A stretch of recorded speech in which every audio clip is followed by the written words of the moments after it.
Hello everyone, Rev Deanna here. Our midweek reflection for July 27th. Our Sunday worships are about to start. We are starting the first Sunday of August. I think that's the 7th of August. And okay, let's see if I get this right. In-person worship is 9 a.m. in Daysland or 11 a.m. in Killam, followed by a potluck lunch, because Killam is having a camp out at the over by the ball diamonds. So if you love camping like some of us do, come and join us. There's also the 9 a.m. worship in Daysland. I am here at the farm in Tofield beside my chickens, as you may recall from last year's sabbatical time. Our daughter Aurora's been graciously looking after them for me, and you may hear them in the background, I hope, along with the beautiful birds and sounds of summer, which I hope you are enjoying to the fullest. I know the tendency was to complain about the amount of rain that we had earlier, and it wasn't very hot, and are we going to get any summer? But folks, when I drive around the countryside and see the absolute lushness of creation, there is not 1 ounce of complaint in me. So I hope you are able to find that lushness. I know in some of the other midweek reflections, I've talked about finding a place to breathe deep the breath of creation and fill yourself. And it's been kind of like a rest and restoration kind of summer for us. And along with that topic, it brought me to what I wanted to share with you today. I'm sure you're aware that the recent visit of the Pope to Alberta, I was quite surprised. He's visiting 3 different locations in Alberta, and then Quebec and Iqaluit. And our very own Reverend, Helen Reid was present at the, I think it was at the Commonwealth Stadiums to hear his presentation there. I think that was yesterday. So, representatives of the church and of our Indigenous community, because the Pope was coming to articulate an official apology to Indigenous peoples of Canada about the Catholic Church's involvement in residential schools. And the United Church apologized as well back, I think it was in '86. And there's been actually 2 apologies from the United Church of Canada. You can find them on the website if you want. And since then, we have been struggling to live into reconciliation. Sorry, I'm trying to get the light to show up better on me, but there we go. Yeah, and so what I wanted to share with you a little bit today is I found this beautiful little book. It's called Lifting Hearts Off the Ground, Declaring Indigenous Rights in Poetry. And I stumbled upon it totally by happenstance, and it is a little book of poetry that takes the United Nations Declaration of the Rights of Indigenous Peoples, takes each article and pairs it with a poem from an Indigenous poet as well as a settler poet. And it's a beautiful kind of reflection. And so rather than myself commenting on what the Pope said, or I've shared on our Facebook page some comments from others, Indigenous speakers. And so this, I think, is my way of offering a reflection on it. So I want to read them to you now. The article from the UN Declaration of Rights says, Article number 1 says this: Indigenous peoples have the right to full enjoyment, as collective or as individuals, of all human rights and fundamental freedoms as recognized in the Charter of the United Nations, the Universal Declaration of Human Rights, and the International Human Rights Law. And so the first poem is by Lila June Johnstone.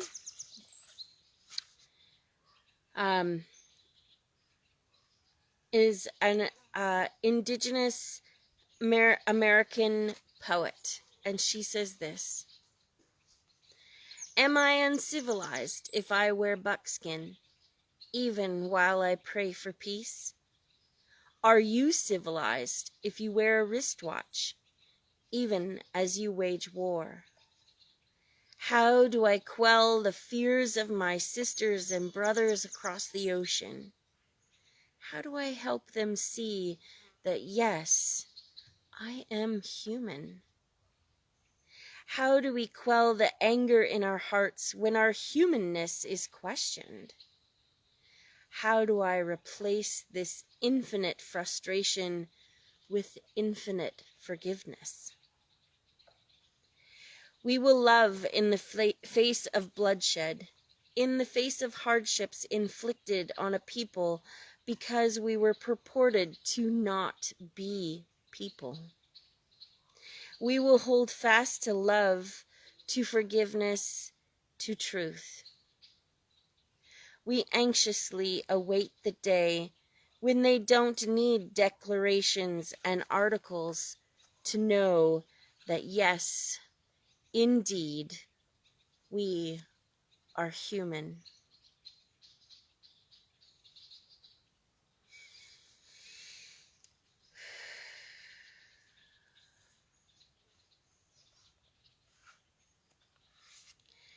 And the second poem is by Joy DeVito, a settler Canadian living in Ontario. Her poem goes like this: I see beauty in movement, trees pulsating to the whisper of breeze that trails the swaying grass. I see beauty in the movement of creation. Yet, to my dismay, I can remain unmoved by humanity. I rarely celebrate the rights that are the foundation of my comfort. Why do I struggle to grasp beauty everywhere, in everyone?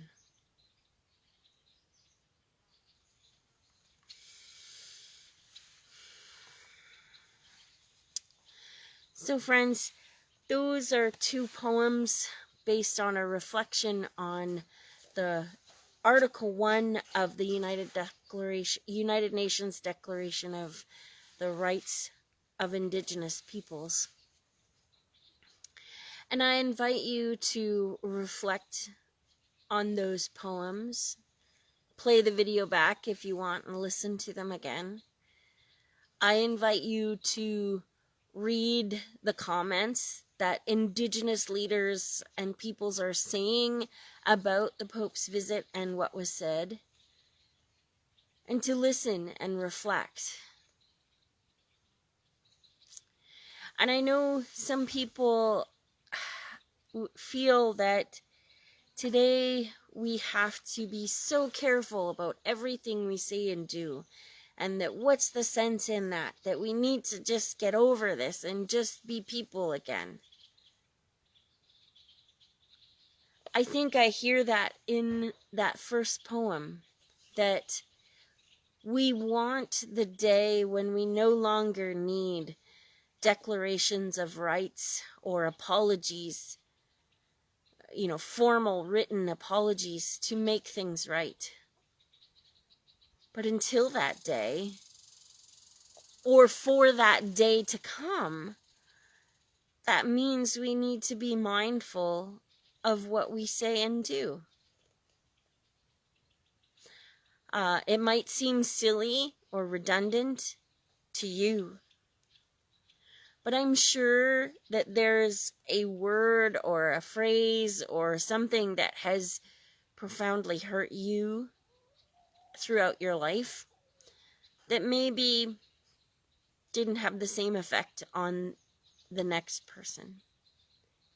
And so I invite you to think about those kinds of times and situations and how those words were hurtful and how it was hurtful when others dismissed your pain. And then put yourself in the shoes of another. And perhaps that will help you get a broader understanding of why our words and our actions and how we portray ourselves in relationship to each other, why they're so important. So that's a little bit heavier of a reflection for our summer, inspired by current events. And it's also a time to set aside that time to reflect, which summer gives us that spaciousness, I think. And so as you sit and breathe in the fullness of creation around you, wherever that might be, let your mind wander and process some of these things. That's what happens for me when I'm driving, and your mind has a chance to solve some inner conflicts that you have been wrestling with. So may you find that space. May you find the space to be aware of the joys and celebrations in our community, as well as the griefs and hardships, and reach out in whatever way you can to be a support and share in the celebrations. And so with that, I will leave you till next time. As I said, we are starting in-person worship August 7th. Trying to find the light again. August 7th. Pretty sure it's 9 a.m. in Daysland with worship, and 11 a.m. in Killam, which is part of the campout weekend. So it'll be 11 a.m. with a short camp-style worship and potluck to follow, and the 9 a.m. service is probably more of the traditional style worship in the church. And we're still trying to figure out how to incorporate something into an online offering for Sundays. So if you have any feedback for us of what you'd like to see here, or if the midweek reflection is enough, send us an email, a text, or comment below. And till next week, take care. God bless you. Bye.